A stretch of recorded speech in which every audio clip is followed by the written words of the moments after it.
Hey there, members of the Night Crew, and folks who just love horror.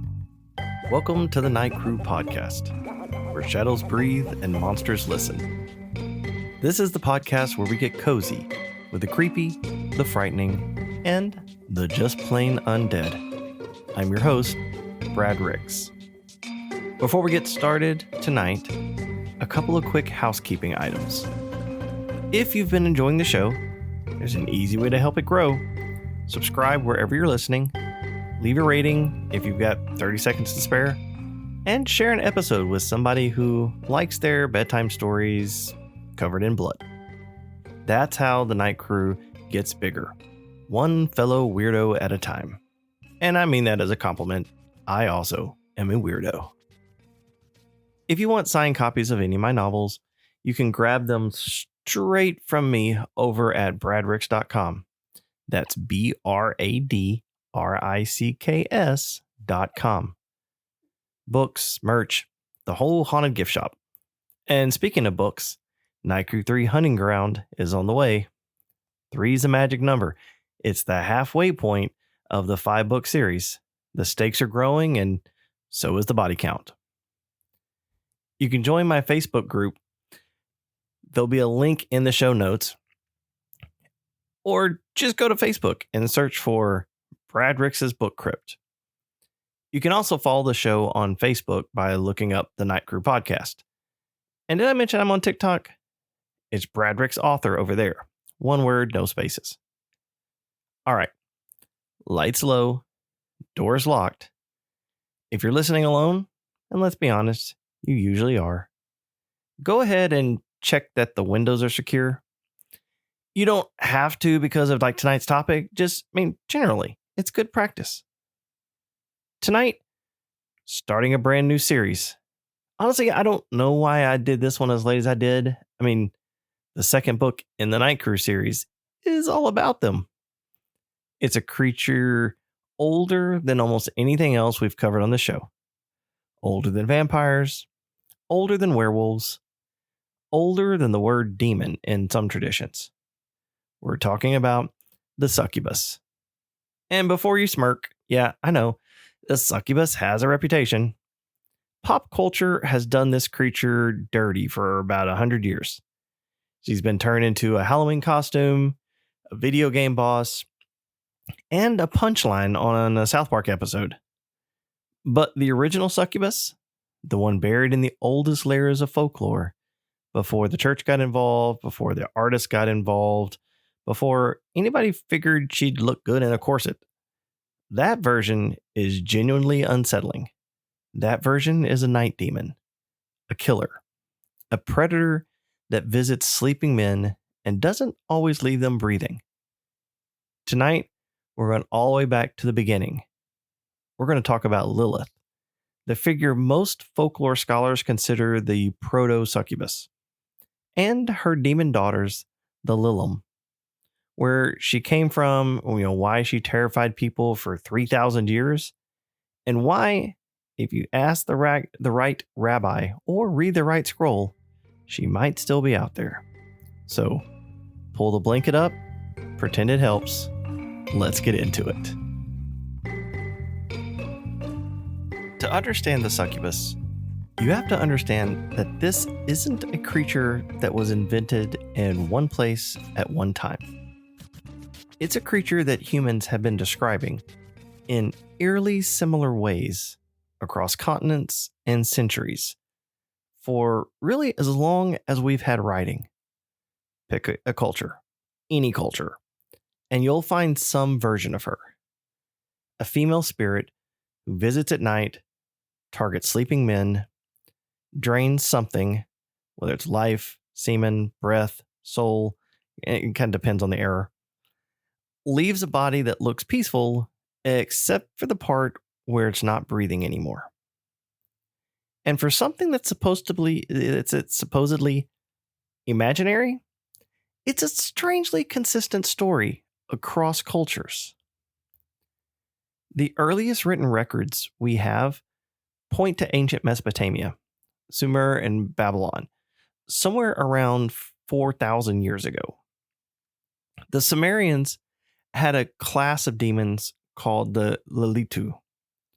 The name roughly translates to night spirits or wind spirits. They were female, they lived in deserted places, and they were known for slipping into homes after dark to seduce sleeping men and harm pregnant women.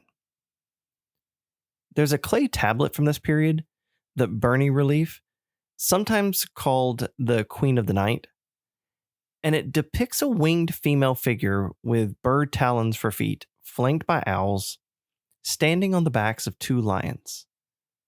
Scholars have argued for decades about exactly which goddess or demon she represents, but a lot of folklorists believe she's either Lilitu or a figure called Lilake.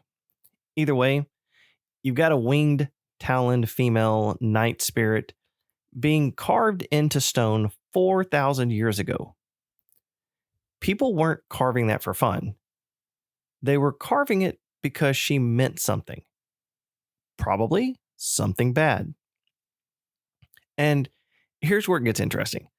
The Hebrew word that we know as Lilith, well, that word becomes the most famous demoness, the one that becomes the most famous demoness in Western folklore, appears to be a direct linguistic descendant of Lilitu.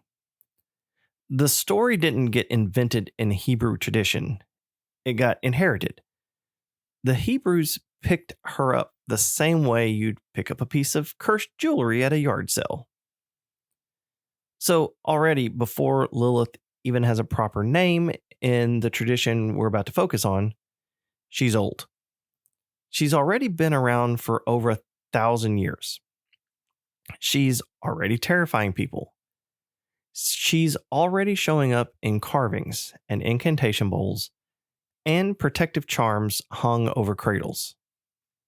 And that's important because when we get to the Lilith story, everyone thinks they know, the one with Adam and the one from the Garden of Eden. That's not the beginning. That's somewhere around like chapter 4. But all right, let's talk about the famous part, the Adam part. Now, I want to be careful here because there are a lot of overlapping traditions, and depending on which one you're reading, the story can change a little. The version most people have heard goes something kind of like this. Adam had a wife before Eve. Her name was Lilith. She was created from the same dust as Adam at the same time. She was his equal. And now, when Adam decided that in the bedroom, he was going to be the one in charge, well, Lilith said, and I'm paraphrasing here, absolutely not. Then she said the secret name of God, sprouted wings, and flew out of Eden. Yeah, that's the story. First marriage in human history, and it ends with the wife literally flying away. I'm pretty sure there's a country song in there somewhere. Now, the text that gives us the most detailed version of this is called the Alphabet of Ben Sira. It's a Jewish text from somewhere between the 8th and 10th centuries, so more medieval instead of ancient. But so the Alphabet of Ben Sira is an old document, and it's kind of odd. Some scholars think it was written as serious religious commentary. Others think it might have been satirical, or at least mischievous. Either way, it became influential, and it became the version that stuck. In the Alphabet of Ben Sira's account, after Lilith leaves Eden, God sends 3 angels after her. Their names are Senoi, Sensenoi, and Semengalaf, which I will not be saying again because you guys know how I am with pronunciations, and I think I've pretty much used up my pronunciation budget for this episode. The angels find her by the Red Sea. They tell her to come back to Adam, and she refuses. She says she was created to harm newborn children, and that's what she's going to do. Now, think about that for a second. Let's kind of read between the lines. Lilith's first reaction after being told to return to her husband is to threaten infants. Now, that's a pretty dark left turn for a first wife. Unless, and this is what a lot of folklorists believe, the older Mesopotamian Lilitu mythology is bleeding through into the new story. Because the Lilitu were known for harming pregnant women and infants. That detail isn't a Hebrew invention. That's more of an inheritance now. That's the older demon showing through the new paint. The angels and Lilith, they eventually reach a kind of dark agreement.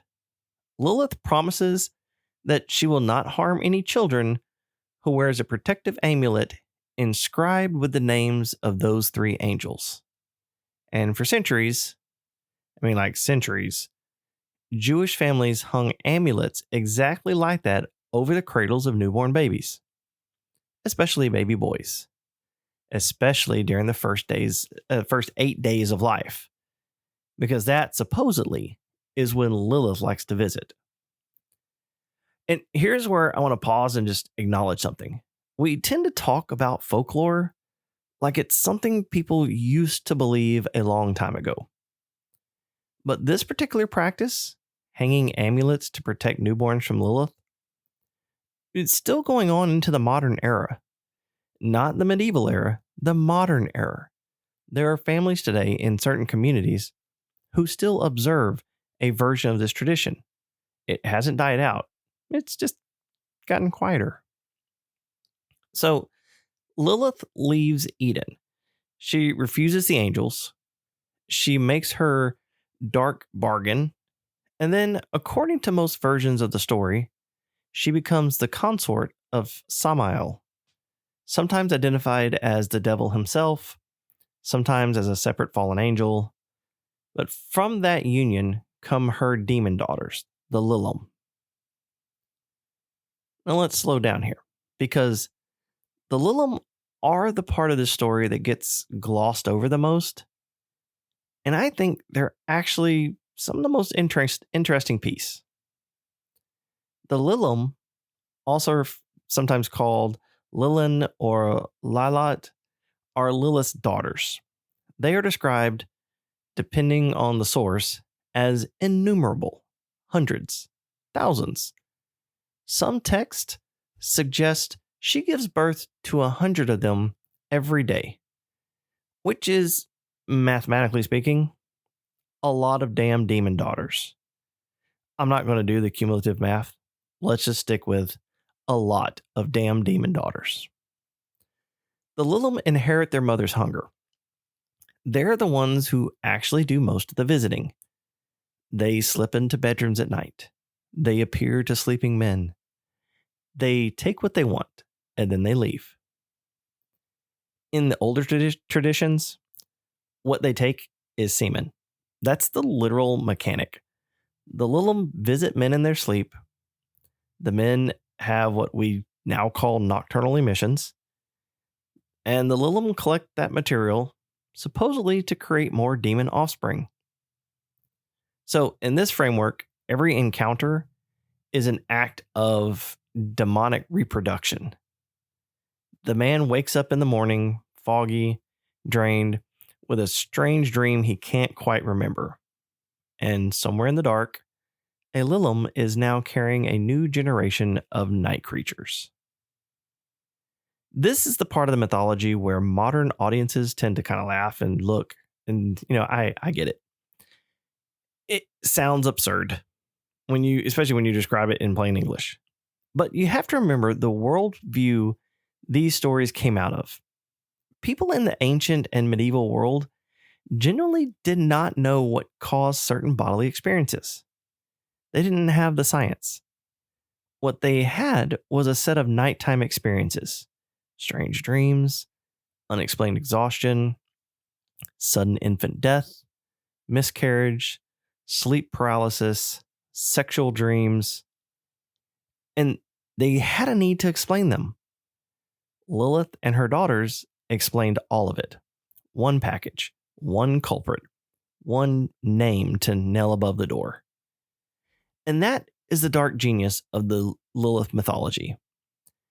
She is a single coherent answer to a whole catalog of frightening human experiences that nobody could otherwise explain. Why did the baby die in its sleep? Lilith. Why did the new mother get sick? Well, Lilith. Why did your husband wake up sweating and ashamed of a dream? I mean, of course, Lilith. Why did you, a teenage boy in 12th century Bavaria, have a very vivid encounter with a beautiful woman who absolutely was not in your bed when you woke up? Also Lilith. Or one of her daughters. Take your pick. She's the universal answer to night. Now, the Lilim themselves develop their own personalities in the lore over time. Some texts give them individual names. Nema, Aisheth, Agrat Bat Malat, and Lilith herself are sometimes grouped together as the 4 queens of demons. Each one with their own territory, her own specialty, her own way of ruining your evening. I could do an entire episode just on those 4. I might. I'm not sure right now. I don't think I'm going to. But hey, instead, go read the Night Crew 2 Bloodlust. Just saying. All right, back to some succubi stuff. Here's the detail that I find the most chilling and kind of the most useful for our purposes as a horror podcast. In some traditions, particularly the Kabbalistic ones, Lilith is not just a demon who happens to visit men. She is described as actively hunting them. She's said to walk through the world looking for men who are sleeping alone, especially men who are away from their wives, especially men who are in unfamiliar beds, travelers, soldiers, strangers in inns. So the warning that gets passed down generation after generation is essentially this: do not sleep alone in a strange place. Do not sleep with the window open. Do not sleep face up, because she finds the ones who sleep face up first. Now, I learned that one when I was researching for this episode, and let me tell you, I'm glad I'm a side sleeper. But I do travel a lot alone, and I'm in strange hotels often. I'm just going to keep doing what I'm doing and hope that Lilith has retired. Now, here's a question worth sitting with. Why Lilith? Out of all the night demons that ancient cultures came up with, and I mean, there were a lot, why is she the one that's still recognizable today? Why is she the one that survived? I think there are a few reasons, and they tell us something about what humans actually find scary. The first reason is that she's a woman. And specifically, she's a woman who refused to be controlled. Whatever you think about that as a cultural detail, it's narratively powerful. She is the first being in the Western tradition to say no. To say no to a man, to say no to a garden, to say no to the rules. Whether the original storytellers meant her as a warning or as something more complicated, that refusal makes her unforgettable. Other demons threaten you. Lilith disagrees with you. And there's something about that which, it kind of lodges in the brain. The second reason is that her mythology evolved. The figure didn't stay frozen. She started as a Mesopotamian wind spirit. She became a Hebrew night demon. She became Adam's first wife in medieval Judaism. She became a queen of demons in Kabbalistic tradition. She became a literary figure in Renaissance and Romantic poetry. She became, eventually, the modern succubus archetype that shows up in horror movies and tabletop games. Every era has remade her in its own image. That's really not how dead myths behave. That's how living ones behave. And the third reason, and I think this is the real one, is that the experience she explains is universal. Sleep is when humans are most vulnerable. Always has been. Always will be. The bedroom at 3 in the morning is the one place where almost every adult, at some point, has felt that their body is not entirely their own. A bad dream, a sense of presence, footsteps that weren't footsteps. The conviction, just for a second, that someone was sitting on the edge of the bed. Every culture has tried to explain that experience. Lilith is one of the oldest explanations on record. She survived because what she explains hasn't gone away. And I said this was going to be a series. So on our next monster episode, we're going to take that idea on the road. Because Lilith is not the only night visitor in human folklore. Not by a long shot. Every continent has her cousin. Every culture has its own version. The Greeks had Lamia and Impusa. The Filipinos have the Manananggal. The Japanese have Yuki Ana. The Mesopotamians, as we mentioned, had Lilitu and Lamashu. Some of these stories are clearly related. Some of them develop independently, which is kind of frankly the part that kind of makes it a little uncomfortable, because when separate cultures with no contact invent the same monster, you have to start asking some uncomfortable questions, kind of about like what they were all responding to. Well, and that's for next time. When the next episode of the monster episodes, when we explore the succubus around the world. That's it for the Night Crew podcast. We've reached the end of the first part of my Succubus series. Thank you for hanging out with me in the dark for a little while. I appreciate every one of you. So if you had a good time, make sure to follow the show, share it with a friend, and leave a rating. Hopefully 5 stars. If you want updates on my writing, you can follow me on Facebook, in my new reader group, Brad Rix's Book Crypt, or TikTok. You can find copies of my novels wherever you like to buy books. But if you hop over to my website, bradrix.com, which I shouldn't have to spell again for you, you can purchase signed copies of any of my novels.